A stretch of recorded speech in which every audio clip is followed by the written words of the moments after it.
We're Turn slowly approaching the port of Bacolod. So we left Port of Dumangas.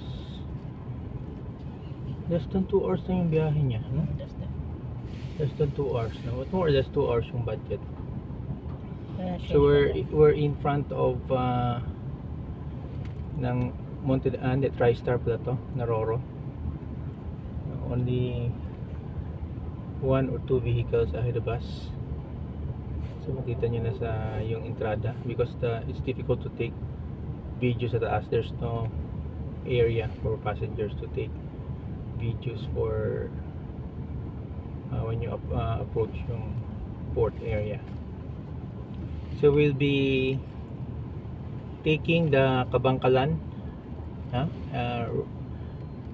There are 3 options: Murcia, Kabangkalan, and there's a third option. We'll be taking the faster route. It will take us almost 5 hours. The problem is ETA is 1:44. Vessel departure is 2 p.m. So dapat nandun kami mga 1:30 at least. Stop. So we'll have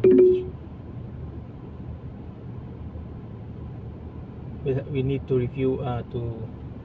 refuel kasi although abot pa to ng Dumaguete, but it's safe to Drive through full tayo tank. ng Jollibee. Or Then food. probably we'll have some quick na drive through along the way.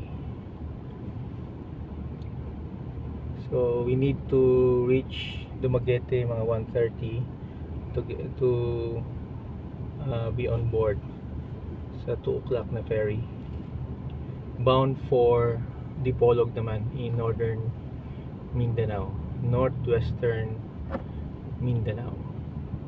The last time dumaan kami ng the longest na destination, longest road via Murcia, Central Negros, but we're able to catch up naman alas 2 na very last minute. So we don't want to do that. Kailangan ng at least 30 minutes now before leaving port that we can. Otherwise parang next niyan siguro baka 6 p.m. no, normally there are 4 hours interval or alas 7 we'll be arriving Dipolog midnight, so medyo alanganin yun. So dapat makasakay kami ng ferry 2 p.m. So slowly yan na dahan-dahan na kaming dahan-dahan ng pinipwesto. See, pinipwesto yung what you call this, wala pang anchor, hindi pa tinatapon yung tali. Ayan, nakapwesto na, no? Sa taas, in the left side of the camera, the person is iniikot niya, tapon niya na yon yung anchor. So on the right side also, sa taas, tapon na rin yung anchor. So the vessel will be fully anchored. Okay, dandahan na. Okay, so mamaya another paglabas.